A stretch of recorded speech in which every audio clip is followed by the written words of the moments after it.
Hi hello ನಮಸ್ಕಾರ. ನಾನು ಐಶ್ವರ್ಯ ಕೂಡ. ಸ್ಟಾರ್ ಸುವರ್ಣದಲ್ಲಿ ಸಾಲು ಸಾಲು ಸೀರಿಯಲ್ಗಳು ಬರ್ತಾನೆ ಇರುವಂಥದ್ದು. ಆದರೆ ಇದೀಗ ಇದೇ ಡಿಸೆಂಬರ್ 8ನೇ ತಾರೀಕು ರಾತ್ರಿ 9ವರೆಗೆ ಜಯಲಲಿತಾ ಅನ್ನುವಂತಹ ಹೊಸ ಸೀರಿಯಲ್ ಬರ್ತಾ ಇದೆ. ಈ ಹಳ್ಳಿಗೆ ಇವಳೆ ಮುದ್ದು ಬಜಾರಿ ಇಳಿ ಮಗಳೇ. ಸುಪರ್ಣ ಅದ್ ನಮ್ ಗಾಡಿ. ಕಥೆ ಜಯಲಲಿತಾ. ಇದರಲ್ಲಿ ತನ್ನದೇ ಆದ ಚಾಪುಣ್ಯತೆ ಮೂಡಿಸಿರುವ ನಾಯಕಿ ನಟಿ ನಮ್ಮ ಜೊತೆ ಇದ್ದಾರೆ. ಅವರ ಒಂದು ಪಾತ್ರದ ಬಗ್ಗೆ ಈ ಜಯಲಲಿತಾ ಸೀರಿಯಲ್ ಅಲ್ಲಿ ಯಾವ ರೀತಿ ಇದೆ ಅನ್ನುವಂಥದ್ದು ಅವ್ರ ಹತ್ರನೇ ಕೇಳ್ಕೊಬರೋಣ. ಮ್ಯಾಮ್ ನಮಸ್ತೆ, ಹೇಗಿದ್ದೀರಾ? ಮೊದಲನೇದಾಗಿ ನಾನ್ ತುಂಬಾ ಚೆನ್ನಾಗಿದ್ದೀನಿ, ನೀವು? ನಾನು ಕೂಡ ಚೆನ್ನಾಗಿದ್ದೀನಿ, ಥ್ಯಾಂಕ್ ಯು. ಮೊದಲನೇದಾಗಿ ಜಯಲಲಿತಾ ಸೀರಿಯಲ್ ಹೇಗೆ ಬಂತು ಅನ್ನುವಂಥದ್ದು, ಈ ಹಿಂದೆ ಉದಯದಲ್ಲೆಲ್ಲ ಮಾಡ್ತಾ ಇದ್ರಿ, ಸೊ ಈ ಒಂದು ಪಾತ್ರ ಯಾವ ರೀತಿ ಬಂತು ಅನ್ನುವಂಥದ್ದು? ನಾನು ಫಸ್ಟ್ ಸೀರಿಯಲ್ ಅಂತ ನಾನು ಸ್ಟಾರ್ಟ್ ಮಾಡಿದ್ದೆ ಉದಯ ಚಾನಲಿಂದ, ಥ್ಯಾಂಕ್ಸ್ ಟು ಉದಯ. ಆ್ಯಂಡ್ ಅದರಿಂದ ನನಗೆ ಮೇ ಬಿ ಅದರಲ್ಲೇ ಅನಿಸುತ್ತೆ, ನಾನು ಆ್ಯಕ್ಚುಲಿ ಜಾಸ್ತಿ ನಾನು ಮೂವಿಗಿಂತ ನಾನು ಉದಯ ಚಾನಲಿಂದನೇ ಜಾಸ್ತಿ ಕಾಣಿಸ್ಕೊಂಡಿದ್ದು. ಅದು ನಾತಿ ಚರಮಿ ವೈಂಡಪ್ ಆಗಿದ ತಕ್ಷಣವೇ ನನಗೆ ಇಮ್ಮಿಡಿಯೇಟಾಗಿ ಅಂದರೆ ಆಗ್ತಿದ್ದಂಗೆ ನನಗೆ ಈ ಸೀರಿಯಲ್ ಸಿಕ್ಕಿದ್ದು. ವೈಂಡಪ್ ಆಗ್ತಿದ್ದಂಗೆ ಆ್ಯಕ್ಚುಲಿ ನನಗೆ ಗೊತ್ತಿರಲಿಲ್ಲ ಅವರು ನನ್ನ ಸೆಲೆಕ್ಟ್ ಮಾಡ್ಬೋದೇನೋ. ಏನಕ್ಕಂದರೆ ಲಲಿತಾ ನೀವು ನೋಡ್ದಂಗೆ ಒಂಥರ ವಿಭಿನ್ನ ಕ್ಯಾರೆಕ್ಟರ್ ಎಲ್ಲ ಹುಡುಗಿರಿಗಿಂತ. ಆಡಿಷನ್ ಕೊಟ್ಟೆ. ಆ್ಯಂಡ್ ಇನ್ನೊಂದು ನನ್ನ ಲಕ್ಕಿಯೆಸ್ಟ್ ಪಾರ್ಟ್ ಏನು ಅಂದರೆ, ನಾನು ಲುಕ್ ಟೆಸ್ಟಿಗೆ ಹೋದಾಗ ನನಗೆ ಆಪ್ಷನ್ಸೇ ಇರಲಿಲ್ಲ, ನಾನು ಒಬ್ಬಳೇ ಬಂದಿದ್ದು. ಎಸ್, ನಾನು ಒಬ್ಬಳೇ ಬಂದಿದ್ದು, ನನಗೆ ಬೇರೆಯವ್ರು ಯಾರೂ ಆಪ್ಷನ್ ಇರಲಿಲ್ಲ. ಆ್ಯಂಡ್ ಹೀರೋಗೂ ಕೂಡ ಆವಾಗಲೇ ಅಂದ್ಕೊಂಡೆ ಮೇ ಬಿ ನಾನು ಫಿಕ್ಸ್ ಆಗಿರಬಹುದೇನೋ ಅಂತ.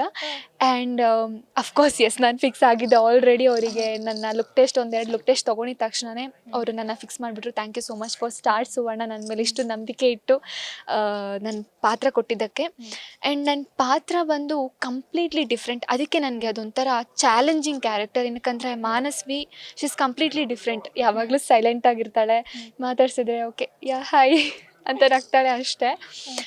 ಲಲ್ಲು ಹೆಂಗೆ ಅಂದರೆ ಸಿಕ್ಕಿದ ತಕ್ಷಣ ಇಡೀ ಏನು ಹಾಯ್ ಹಲೋ ಅಂದು ಅವ್ರನ್ನ ಹೊಗಳಿ ಎಲ್ಲ ಮಾತಾಡ್ಕೊಂಡು ಕೂತ್ಕೊಬಿಡ್ತಾಳೆ.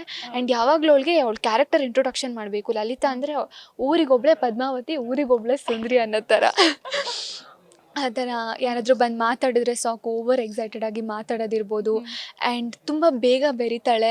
ಸ್ವಲ್ಪ ಜನಕ್ಕೆ ಮೇ ಬಿ ಇಷ್ಟ ಆಗದೆ ಇರ್ಬೋದು, ತುಂಬ ಜನಕ್ಕೆ ಇಷ್ಟ ಆಗೇ ಆಗುತ್ತೆ. ಏನಕ್ಕಂದರೆ ಅಷ್ಟು ನಗು ಕೊಡುತ್ತೆ ಲಲಿತನ ಕ್ಯಾರೆಕ್ಟರು ಬೇರೆಯವರಿಗೆ, ಅಷ್ಟು ಕಾಮಿಡಿ ಕೊಡುತ್ತೆ ನನ್ನ ಪಾತ್ರ. ಅವಳು ನಗ್ತಾಳೆ ಆ್ಯಂಡ್ ಕಾಮಿಡಿ ಮಾಡ್ತಾಳೆ, ತರಲಾಟೆ ಜಾಸ್ತಿ ಮಾಡ್ತಾಳೆ. ಆ ತರಲಾಟೆ ಕೆಲಸಗಳನ್ನ ನೀವು ಸೀರಿಯಲಲ್ಲಿ ತುಂಬಾ ಎಂಜಾಯ್ ಮಾಡ್ಬೋದು. ಆ್ಯಂಡ್ ಏನಾದರೂ ತೊಂದರೆ ಬಂದರೆ ಅದನ್ನ ಎದುರಿಸ್ತಾಳೆ. ಆಗಿಂದ ಇವಾಗ ಯಾರಿಗಾದ್ರೂ ತೊಂದರೆ ಕೊಡ್ತೀರಂದರೆ ಹೋಗ್ಬಿಟ್ಟು ಅವ್ರಿಗೆ ಹೊಡೆಯೋದಾಗಿರಲಿ ಅಥವಾ ರೌಡಿ ಮಾತಲ್ಲಿ ಮಾತಾಡೋದಾಗಿರಲಿ, ಡೇರ್ ಆ್ಯಂಡ್ ಡ್ಯಾಶ್ ಆಗಿರ್ತಾಳೆ. Straightforward Lalitha is always. ಹಾಗಾದ್ರೆ ಮನಸ್ವಿಗೆ ಹಾಗೂ ಲಲ್ಲುಗೆ ತುಂಬಾ ಡಿಫ್ರೆನ್ಸ್ ಇದೆ ಹಂಗಿದ್ರೆ, ನಡವಳಿಕೆಯಲ್ಲಾಗಿರ್ಬೋದು ಎಲ್ಲದರಲ್ಲೂ. ಲಲಿತಾ ಯಾರಾದರೂ ಬಂದ್ಬಿಟ್ಟು ಅವಳಿಗೇನಾದರೂ, ಅವಳಿಗೆ ಮಾತ್ರ ಅಲ್ಲ ಇನ್ನೊಬ್ರಿಗೆ ಹರ್ಟ್ ಆಗೋ ಥರ ಮಾತಾಡಿದ್ರು ಇದ್ದಂಗೆ ಹೇಳ್ಬಿಡ್ತಾಳೆ. ಬೈಯೋದಾಗಿರಲಿ ಹೆಂಗಾದರೂ ಅಲ್ಲೇ ಇಡ್ರೆ ಅಲ್ಲೇ ಬಹುಮಾನ, ಅಲ್ಲೇ ಇಡ್ರೆ ಅಲ್ಲೇ ಅವಮಾನ. ನನಗೆ ಮಾನಸ್ವಿ ಹೆಂಗೆ ಅಂದರೆ, ಯಾರಾದರೂ ಬಂದು ಏನಾದರೂ ಹೇಳಿದ್ರು ಅಥವಾ ಹೇಳಿದ್ದು ಕೇಳಿದ್ರು ಓಕೆ ಆಯಿತು, she will accept it. Okay ಪರವಾಗಿಲ್ಲ ಹೇಳಿ ಬಿಡು, ಸೈಲೆಂಟ್ ಆಗಿರ್ತೀನಿ. ನಾನು ಯಾರಾದರೂ ಬೈದರೆ ನಾನು ಅಷ್ಟು ಮಾತಾಡೋದಕ್ಕೆ ಹೋಗಲ್ಲ. ಏನಕ್ಕಂದರೆ ಐ ಕುಡಂಟ್ ಬೇರ್ ಇಟ್, ನನಗೆ ಅಳು ಬಂದುಬಿಡುತ್ತೆ, ಅದಕ್ಕೆ ನಾನು ಮಾತಾಡಲ್ಲ ಆ ಥರ. ಬಟ್ ಲಲಿತಾ ಹಂಗಲ್ಲ. ಲಲಿತಾ ತುಂಬಾ soft. Lalitha is very Lalitha okay, Manasvi ತುಂಬಾ ಸಾಫ್ಟ್ ಇದ್ದಾಳೆ. ಓಕೆ, ಹೇಗೆ ಒಪ್ಕೊಂಡ್ರಿ? ಮತ್ತೆ ಡೆಡ್ ಆಪೋಸಿಟ್ ಕ್ಯಾರೆಕ್ಟರ್ ಅಲ್ವಾ, ಹೇಗೆ ಒಪ್ಕೊಂಡ್ರಿ ಅನ್ನುವಂಥದ್ದು ಅನ್ನಿಸ್ತಾ ನಿಮಗೆ? ಕತೆ ಕೇಳಿದಾಗ ಆಗಿರ್ಬೋದು, ಅವ್ರು ಬಂದು ಕತೆ ಹೇಳಿದಾಗ ಓಕೆ ಡೆಡ್ ಆಪೋಸಿಟ್ ಇದೆಯಲ್ಲ ನಾನು ಮಾಡಬಲ್ಲೆ ಅಂತ ಅನ್ನಿಸ್ತಾ ಏನು? ನಾನು ಯಾವಾಗಲೂ ಏನು ಫಾಲೋ ಮಾಡ್ತೀನಿ ಅಂದರೆ, ಕಷ್ಟನೂ ಸುಲಭವಾಗಿ ಮಾಡಬೇಕು ಅಂತ. ನನಗೆ ಇಂಥದ್ದಾಗೋದೇ ಇಲ್ಲ ಅನ್ನಂಗಿಲ್ಲ. ನನಗೆ ಹುಷಾರಿಲ್ಲ ಅಂದ್ರೂ ಎಷ್ಟು ಇಷ್ಟ ಅಂದರೆ, ನನಗೆ ನನ್ನ ಆ್ಯಕ್ಟಿಂಗ್ ಕೆರಿಯರ್ ಆಗಿರ್ಬೋದು, ಪಾತ್ರ ಆಗಿರ್ಬೋದು, ನಾನು 100% ಕೊಡಬೇಕು. ನಾನು 100% ಕೊಡ್ತೀನಿ ಅಂತ ನನಗೆ ಗೊತ್ತಿಲ್ಲ, ಬಟ್ ಅಟ್ಲೀಸ್ಟ್ ಅವ್ರ ಎಕ್ಸ್ಪೆಕ್ಟೇಷನ್ನ ನಾನು ಮೀಟ್ ಮಾಡಬೇಕು. ಅವ್ರು ನೋಡಿದ್ರೆ ಓಕೆ ಅಪ್ಪ ಈ ಕ್ಯಾರೆಕ್ಟರ್ ನನ್ನ ಸ್ಯಾಟಿಸ್ಫ್ಯಾಕ್ಷನ್ ಆಯಿತು, ಅವಳು ನಮ್ಮನ್ನ ಮೀಟ್ ಮಾಡಿದ್ಲು ಅನ್ನೋ ಥರ ಒಂದು ಕ್ಯಾರೆಕ್ಟರ್. ಸೊ ನಂಗೆ ತುಂಬ ಚಾಲೆಂಜಿಂಗ್ ಆಗಿತ್ತು ಈ ಕ್ಯಾರೆಕ್ಟರ್ನ ನಾನು ಮಾಡಬೇಕು ಅಂದರೆ. ವರ್ಕ್ಶಾಪ್ ಮಾಡಿದರು, ಸಪ್ರೇಟಾಗಿ ವರ್ಕ್ಶಾಪ್ ತೊಗೊಂಡಿದ್ರು. ನಾನು ಹೇಳ್ತಿದ್ದೆ ಸರ್ ನನಗೆ ಲುಕ್ ಟೆಸ್ಟಲ್ಲಿ ಆಗಿರಲಿ, ನಾನು ವರ್ಕ್ಶಾಪಲ್ಲಿ ಆಗಿರಲಿ, ನಾನು ಅಷ್ಟು ಚೆನ್ನಾಗಿ ಮಾಡಲ್ಲ, ಅದನ್ನು ನೋಡಿ ಜಡ್ಜ್ ಮಾಡಬೇಡಿ. ನಾನು ಸೀರಿಯಲಲ್ಲಿ ನಾನು ಏನೇ ಇದ್ದರೂ ನೀವು ಅಲ್ಲಿ ನನ್ನ ಜಡ್ಜ್ ಮಾಡಿ. ಏನಕ್ಕಂದರೆ ಲುಕ್ ಟೆಸ್ಟಲ್ಲಿ ಅಥವಾ ವರ್ಕ್ಶಾಪಲ್ಲಿ ನನಗೇನೂ ಬರೋಲ್ಲ ಅಷ್ಟೊಂದು.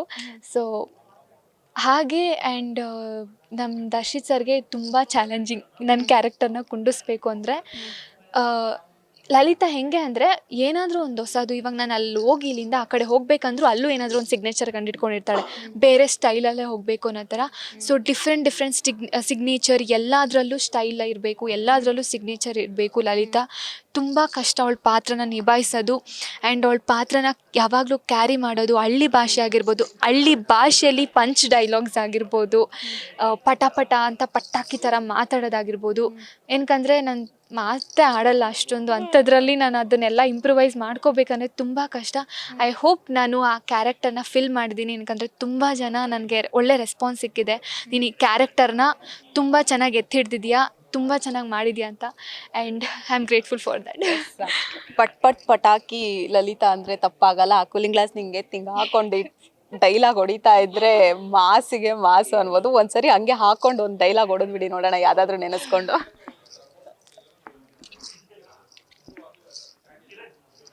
ಲಲಿತಾ ಜೈ Lalitha.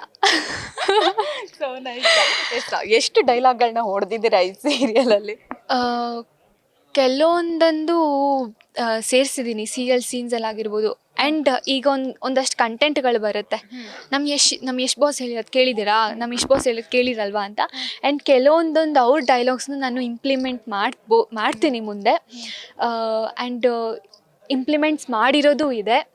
ಏನಕ್ಕಂದರೆ yes sir always straight forward ಅಲ್ವಾ, ಅವರು ಏನು ಬೇಕಾ ಲೈಕ್ ಮಾತಾಡೋದಾಗಿರ್ಬಹುದು, ಯಾವುದಕ್ಕೂ ತಲೆ ಕೆಡಿಸ್ಕೊಳ್ಳಲ್ಲ.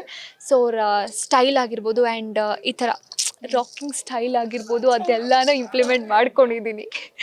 ಎಸ್. ಉದಯ ಟಿವಿಯಿಂದ ಸ್ಟಾರ್ ಸುವರ್ಣ ಕಡೆ ಪಾದಾರ್ಪಣೆ ಮಾಡಿರುವಂಥದ್ದು ಏನು ಚೇಂಜಸ್ ಕಾಣ್ತಾ ಇದೆ? ನನಗೆ ಉದಯ ಚಾನಲಲ್ಲೂ ಲೈಕ್ ಒಳ್ಳೆ ಕ್ಯಾರೆಕ್ಟರ್ ಸಿಕ್ತು, ಒಳ್ಳೆ ಪಾತ್ರ ಕೊಟ್ಟಿದ್ದಾರೆ ನನಗೆ ಉದಯ ಚಾನಲಲ್ಲೂ. ಅಲ್ಲೂ ಕೂಡ ನನ್ನ ತುಂಬ ಜನ ಗುರುತಿಸಿದ್ದಾರೆ. ಭಕ್ತಿ ಅಂತ, ಭಕ್ತಿ ಅನ್ನೋ ಕ್ಯಾರೆಕ್ಟರು ನನ್ನ ಆದಿಚರ ಮೇಲೆ ಮಾಡಿ. Thank you so much for Udaya also. ಏನಕ್ಕಂದರೆ ನಾನು ಇಲ್ಲಿಗೆ ಬರಬೇಕು ಅಂದರೆ ಅದು ಕೂಡ ಒನ್ ಆಫ್ ದ ರೀಸನ್. ಅಲ್ಲಿಂದ ನೋಡಿ ಅಲ್ವಾ ಇಲ್ಲಿಗೆ ನಾನು ಬಂದಿರೋದು. ಸೊ ಸ್ಟಾರ್ ಸುವರ್ಣನು and great thanks for Star Suvarna. ಏನಕ್ಕಂದರೆ ಲಲಿತನ ನಂಬಿ ಆ್ಯಂಡ್ ಶಿಲ್ಪಾ ಮ್ಯಾಮ್ ನನಗೆ ಆ ಒಂದು ಕ್ಯಾರೆಕ್ಟರ್ ಕೊಟ್ಟಿರೋದಾಗಿರ್ಬೋದು ಆ್ಯಂಡ್ ಪ್ರಮೋಟ್ ಮಾಡೋ ಇದಾಗಿರ್ಬೋದು. ಆ್ಯಂಡ್ ತುಂಬ ಕೆರಿಯರ್ನ ಕೊಟ್ಟಿದೆ ನನಗೆ. ಏನಕ್ಕಂದರೆ ನಾನು ಪ್ರೋಮೋದಲ್ಲಿ ಮಾಡಿರೋದು ತುಂಬ ಜನ ಡೈರೆಕ್ಟರ್ಸಿಗೆ ರೀಚ್ ಆಗಿ ಅವ್ರು ನನಗೆ ಹೇಳಿದ್ದಾರೆ, ಇಲ್ಲ ಬೇರೆ ಬೇರೆ ಚಾನಲ್ಸ್ ಅವರು ಹೇಳಿದ್ದಾರೆ, ನೀನು ತುಂಬ ಚೆನ್ನಾಗಿ ಮಾಡಿದ್ಯಮ್ಮ ನಿನ್ನ ಕ್ಯಾರೆಕ್ಟರ್ನ ಅಂತ. So thank you so much. And Star Suvarna ಹೊಸ ಲೈಕ್ ಆರ್ಟಿಸ್ಟ್ಗಳಿಗಾಗಿರ್ಬೋದು, ಹೊಸ ಲೈಕ್ ಪ್ರತಿಭೆಗೆ ತುಂಬ ಅವಕಾಶ ಮಾಡಿಕೊಡ್ತಾರೆ Star Suvarna. Thank you for Star Suvarna. ಯಾವಾಗಲೂ ಹೀಗೆ ಸಪೋರ್ಟ್ ಮಾಡಬೇಕು ನನ್ನ ಮುಂದಿನ ಕೆರಿಯರ್ಗೆ ಕೂಡ. ಆ್ಯಂಡ್ ಸ್ಟಾರ್ ಸುವರ್ಣನ ನೋಡ್ತಾರೋ ಎಲ್ಲ ಪ್ರತಿಯೊಬ್ಬರು ಇನ್ನು ಮುಂದೆ ಒಂದು ಹೊಸ ಫ್ಯಾಮಿಲಿ ಆ್ಯಡ್ ಆಗ್ತಾ ಇದೆ. ಸೊ ಆ ಒಂದು ಜಯಲಲಿತಾಗೆ ನಿಮ್ಮ ಸಪೋರ್ಟ್, ನಿಮ್ಮ ಬೆಂಬಲ ಯಾವಾಗಲೂ ಇರಬೇಕು. ನಿಮ್ಮ ಪ್ರೀತಿ ಆಶೀರ್ವಾದ ನನ್ನ ತಂಡದ ಮೇಲೆ ಯಾವಾಗಲೂ ಇರಬೇಕು. ಫಾರ್ ಶ್ಯೂರ್ ನಾನು ನಿಮಗೆ ಪ್ರಾಮಿಸ್ ಮಾಡ್ತೀನಿ, ಜಯಲಲಿತಾ ನಿಮಗೆ ಒಳ್ಳೆ ಎಂಜಾಯ್ಮೆಂಟ್ ಕೊಡುತ್ತೆ ಆ್ಯಂಡ್ ಒಳ್ಳೆ ಎಂಟರ್ಟೈನ್ಮೆಂಟ್ ಕೊಡುತ್ತೆ. ನೀವು ನೋಡಿದ್ಮೇಲೆ ನಾನು ಇಷ್ಟು ಹೇಳ್ತಾ ಇದ್ದೀನಿ ಅಂದರೆ ನೀವು ನೋಡಿದ್ಮೇಲೆ ಗೊತ್ತಾಗುತ್ತೆ. ನೋಡಿದ್ಮೇಲೆ ನೀವು ನನಗೆ ಕಮೆಂಟ್ಸ್ ಹಾಕ್ಬೋದು. ನೀವು ಪಾಸಿಟಿವ್ ಆಗಿ ಕೊಟ್ಟರು, ನೆಗೆಟಿವ್ ಆಗಿ ಕೊಟ್ಟರು, ನಾನು ಅದನ್ನು ಅಕ್ಸೆಪ್ಟ್ ಮಾಡ್ಕೋತೀನಿ and I can improve it. Yes, ನಿಮ್ಮ ಕೋಸ್ಟಾರ್ ಬಗ್ಗೆ ಹೇಳೋದಾದರೆ ಎಷ್ಟು ಥರನೇ ಸಿಕ್ಕಿದ್ದಾರೆ ಅಂತ, ಹೌದಾ? ಎಸ್ ಸರ್ ಸಿಗದೆ ಇದ್ದರೂ ಅವರನ್ನು ಮೀಟ್ ಮಾಡೋ ಅಂಥವ್ರು ಸಿಕ್ಕಿದ್ದಾರೆ. ಆ್ಯಂಡ್ ಆಲ್ವೇಸ್ ನಾನು ಏನು ಹೇಳ್ತೀನಿ ಅಂದರೆ ನನ್ನ ಹೈಟಿಗೆ ಮ್ಯಾಚ್ ಆಗೋಂಥ ಹುಡ್ಕೋಬೇಕು. ಯೂಶಲಿ ಎಲ್ಲ ಆರ್ಟಿಸ್ಟ್ ಹೇಳ್ತಾರೆ, ನೀನು ಮುಂದೆ ನಿಂತ್ಕೋಬೇಕಾದ್ರೆ ನಾನು ಸ್ಟೂಲ್ ಹಾಕ್ಕೊಂಡು ನಿಂತ್ಕೋಬೇಕು ಅಥವಾ ಏನಾದರೂ ನಿಂತ್ಕೋಬೇಕಂತ. ನನ್ನ ಹೈಟಿಗೆ ಮೀಟ್ ಮಾಡುವಂಥ ಒಳ್ಳೆ ಹೈಟ್ ಸಿಕ್ಕಿದ್ದಾರೆ. And is also very good artist actually. ಎಲ್ಲ ಒಂದೇ ಟೇಕಲ್ಲಿ ತೊಗೊಳೋದಾಗಿರ್ಬೋದು, ಅವ್ರ ಪಾತ್ರನ ತುಂಬ ಚೆನ್ನಾಗಿ ಮಾಡ್ತಾಯಿದ್ದಾರೆ ಆ್ಯಂಡ್ ತುಂಬ ಚೆನ್ನಾಗಿ ಕೋಆರ್ಡಿನೇಟ್ ಮಾಡ್ತಾರೆ ಕೂಡ. ಎಸ್, ನಿಜ ಜೀವನದಲ್ಲೂ ಅದೇ ರೀತಿ ಎಸ್ ಸರ್ ಥರನೇ ಸಿಕ್ಕಿದ್ದಾರೆ ನಿಮ್ಮ ಹೈಟಿಗೆ ಮ್ಯಾಚ್ ಆಗೋ ಅಂತಾರೋ? ಸಿಕ್ಕಿಲ್ಲ ಇನ್ನು, ಸಿಂಗಲ್ ಇದೆಯಾ ಸದ್ಯಕ್ಕಿಲ್ಲ. ನಾನಿನ್ನು ಇವಾಗ ಕಾಲಿಡ್ತಾ ಇದ್ದೀನಿ. ನನ್ನ ಫ್ಯೂಚರ್, ನನ್ನ ಎಜುಕೇಷನ್ ಕೂಡ ನಡೀತಿದೆ. ನೋಡೋಣ ಮುಂದೆ ಸಿಗ್ಬೋದೇನೋ. ಓಕೆ, ಎಜುಕೇಷನ್ ಮಾಡ್ತಾ ಎಸ್, ಎಜುಕೇಷನ್ ಮಾಡ್ತಾ ಇದ್ದೀನಿ. ಹೇಗೆ ಈ ಬ್ಯುಸಿ ಶೆಡ್ಯೂಲಲ್ಲಿ ಆ್ಯಕ್ಟಿಂಗ್ ಕಡೆ ಹೇಗೆ ಟೈಮ್ ಕೊಡೋಕ್ಕಾಗ್ತಾ ಇದೆ ಏನು ಅನ್ನೋ? ಅದಕ್ಕೆ ನನ್ನ ಕಾಲೇಜ್ ನಂಗೆ ತುಂಬ ಸಪೋರ್ಟ್ ಮಾಡಿದ್ದಾರೆ. ನಾನು ಜಯಲಲಿತಾ ಮಾಡ್ತಿದ್ದೀನಿ. ನಾನು ಹೋಗಿದ ತಕ್ಷಣ ಕಾಲೇಜನ್ನು ಕೇಳಿದೆ, ಸರ್ ನಾನು ಸೀರಿಯಲ್ ಇಂಡಸ್ಟ್ರಿಯಲ್ಲಿ ಇದ್ದೀನಿ, ಸೊ ನನಗೆ ಈ ಥರ ಡೇಟ್ಸು ಕಂಪ್ಲೀಟ್ ಶೂಟಿಂಗ್ ಇರುತ್ತೆ, ಅದಕ್ಕೆ ನೀವು ಪರ್ಮಿಷನ್ ಕೊಡ್ತೀರಾ? ಪರ್ಮಿಷನ್ ಕೊಡೋ ಕಾಲೇಜ್ನೇ ಹುಡ್ಕೊಂಡು ಹೋಗಿದ್ದೀನಿ. ಆ್ಯಂಡ್ ಆ ಕಾಲೇಜ್ ನನಗೆ ತುಂಬ ಪರ್ಮಿಷನ್ ಕೊಟ್ಟಿದ್ದಾರೆ ಎರಡನ್ನೂ ಮ್ಯಾನೇಜ್ ಮಾಡೋಷ್ಟೊತ್ತಿಗೆ. ಆ್ಯಂಡ್ ಅವ್ರ ನಂಬಿಕೆನೂ ನಾನು ಉಳಿಸ್ಕೊಂಡಿದ್ದೀನಿ. ಕೊನೆಯದಾಗಿ ಎಲೆಕ್ಷನಿಗೆ ಕೂಡ ನಿಟ್ಟಿ ವಿನ್ ಆಗೇ ಬಿಟ್ರಿ. ಸಪೋರ್ಟ್ ಅಂದ್ರೆ ಅಪ್ಪ ಸಂಭ್ರಮ ನೋಡೋಕ್ಕೆ ಲಲಿತಾ ಆಲ್ವೇಸ್ ಲಲಿತಂಗೆ ಅಟೆನ್ಷನ್ ಗೇನ್ ಮಾಡ್ತಾಳೆ ಅವಳು. ಅಂಥದ್ರಲ್ಲಿ ಲೈಕ್ ಅಷ್ಟು ಜನ ಲಲಿತಂಗೆ ಜಯವಾಗಲಿ ಅಂತ ಮಂಗಳಾರತಿ ಎತ್ತೋದಾಗಿರ್ಬೋದು, ಅವಳನ್ನ ಅಷ್ಟು ಜನ ಪ್ರೀತಿಸೋದಾಗಿರ್ಬೋದು, ಎಷ್ಟು ಲಲಿತಂಗೆ ಇದೇ ಇರಲಿಲ್ಲ, ಅವಳು ಎಲೆಕ್ಷನಿಗೆ ನಿಂತ್ಕೋತಾಳೆ ಅನ್ನೋ ಹೋಪ್ಸೇ ಇರಲಿಲ್ಲ. ಬಟ್ ಸಡನ್ನಾಗಿ ಎಲೆಕ್ಷನಿಗೆ ನಿಂತ್ಕೋತಾಳೆ ಲಲಿತಾ. ನಾನು ತುಂಬ ಎಕ್ಸೈಟೆಡ್ ಆಗಿದ್ದೀನಿ, ಏನಕ್ಕಂದರೆ ರಾವಣ ದಹನ ಅಂಥದ್ದಾಗಿರ್ಬೋದು, ಆ ಥರದೊಂದು ಸೀನ್ಸ್ಗಳಿದ್ದಾವೆ. ಆ್ಯಂಡ್ ಎಲೆಕ್ಷನ್ ನಿಂತ್ಕೊಳ್ಳೋದಾಗಿರ್ಬಹುದು, ಅವಳು ಅದಾದಮೇಲೆ ಏನೇನು ಮಾಡ್ತಾಳೆ, ಅಲ್ಲಿಂದ ಅವಳನ್ನ ಎಲ್ಲೆಲ್ಲಿಗೆ ತಗೊಂಡೋಗುತ್ತೆ. ಈ ಕಾಮಿಡಿ ಜಾನರ್ ಲಲಿತಾ ಅವಳ ಹಳ್ಳಿನ ಹೆಂಗೆ ಟ್ರೆಂಡಿಂಗ್ ಮಾಡ್ತಾಳೆ ಅದರಲ್ಲೂ ಇದೆ. ಈಗ ಸೊಸೆ ಆಗಿದ್ದೀರೋ ಮನೆ ಕೆಲಸದವ್ರಾಗಿದ್ದೀರೋ ಅದನ್ನ ಹೇಳಿ. ಆ್ಯಕ್ಚುಲಿ ಅದು ಏನು ಅಂದರೆ ಅವ್ರು ಬಂದು ಹೇಳ್ತಾರೆ ನಮ್ಮ ಅತ್ತೆ, ನೀನು ಈ ಮನೆ ಕೆಲಸದೋಳು ಅಷ್ಟೇ ಅಂತ. ಅದಕ್ಕೆ ಮನೆ ಕೆಲಸದವ್ರು ತಾನೇ ನಂಗೆ ಮಂಗಳಾರತಿ ತಿದ್ದಿದ್ದು, ಹಂಗಾದ್ರೆ ಇವ್ರೂ ನೀವು ಸೊಸೆಂದ್ರೆ ಮಾಡ್ಕೊಂಡಿದ್ರಾ ಅಂತ ಕೇಳ್ತೀನಿ, ಆ ಥರ. ಸೊ ಹಾಗೆ ಅವಳು ಏನೂ ಬೇರ್ ಮಾಡಲ್ಲ, ಕಾಮಿಡಿಯಾಗೆ ಹೇಳ್ತಾರೆ. ಅವಳ ಇಂಟೆನ್ಷನ್ ಬಂದು ಅವರಿಗೆ ಎದುರುತ್ರ ಕೊಡಬೇಕು ಅಂತಲ್ಲ, ಅವಳು ಏನಿದ್ರು ಅಲ್ಲಿಡ್ರೆ ಅಲ್ಲೇ ಅವಮಾನ, ಅಲ್ಲಿಡ್ರೆ ಅಲ್ಲೇ ಬಹುಮಾನ ಅನ್ನೋಂಗೆ ಆನ್ಸರ್ ಕೊಡ್ತಾಳೆ. ಆ್ಯಂಡ್ ಮದುವೆ ಆದಮೇಲೆ ಲಲಿತಾ ನಾರ್ಮಲ್ ಸೊಸೆಂದ್ರ ಥರ ಇರಲ್ಲ, she is completely very different Lalitha. ಆ ಥರ ಕ್ಯಾರೆಕ್ಟರ್ ಪ್ಲೇ ಮಾಡ್ತಾಳೆ. ನನ್ನ ನೆಕ್ಸ್ಟ್ ಕ್ವಶನ್ ಅದೇ ಆಗಿತ್ತು. ಈಗ ಬೇರೆ ಬೇರೆ ಸೀರಿಯಲ್ಗಳಲ್ಲಿ ನೀವು ಗಮನಿಸಿರ್ಬೋದು, ಈ ಫುಲ್ ಹೈಪ್ ಇರುತ್ತೆ ಅತ್ತೆ ಮನೆಗೆ ಹೋಗಿದ ತಕ್ಷಣ.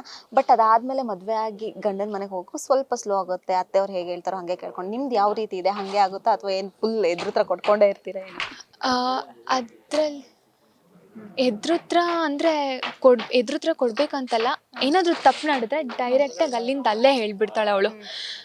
ತುಂಬ ಚೇಂಜಸ್ ಇದೆ ಎಲೆಕ್ಷನಿಗೆ. ಅದಾದಮೇಲೂ ಕೆಲವೊಂದೊಂದು ಸ್ಟೋರೀಸ್ ತುಂಬ ಚೆನ್ನಾಗಿದೆ. ಎಲೆಕ್ಷನಿಗೆ ನಿಂತ್ಕೊಳ್ಳೋದಾಗಿರ್ಬೋದು, ಆ್ಯಂಡ್ ಮನೆಯವ್ರಿಗೆ ಚಾಲೆಂಜ್ ಆಗಿರ್ಬೋದು, something she is playing very completely different.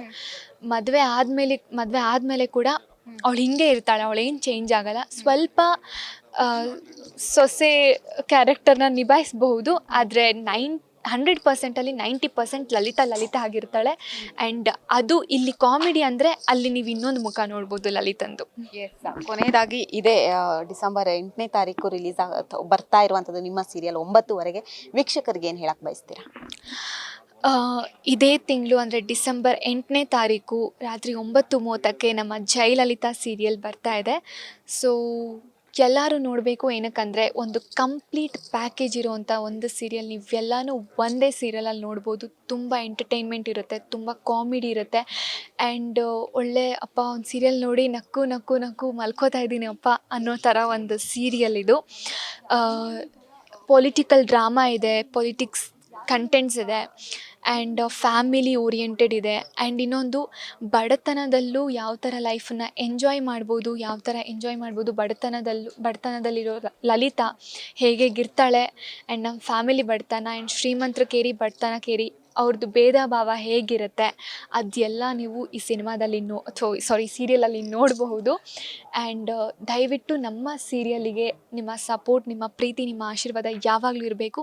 I promise you, ಈ ಸೀರಿಯಲ್ ನಿಮಗೊಂದು ಒಳ್ಳೆ ಎಂಟರ್ಟೈನ್ಮೆಂಟ್ ಆಗಿರುತ್ತೆ. Thank you so much. ಒಳ್ಳೆಯದಾಗಲಿ. Thank you. ಎಸ್, ನೋಡಿದ್ರಲ್ಲ ವೀಕ್ಷಕರೇ, ಇದಿಷ್ಟು ಲಲಿತಾ ವಿಟ್ಸ್ ಮನಸ್ವಿ ಅವರ ಮಾತಾಗಿತ್ತು. ಕ್ಯಾಮ್ರಾ ಪರ್ಸನ್ ನವೀನ್ ಜೊತೆ ಐಶ್ವರ್ಯಗೌಡ.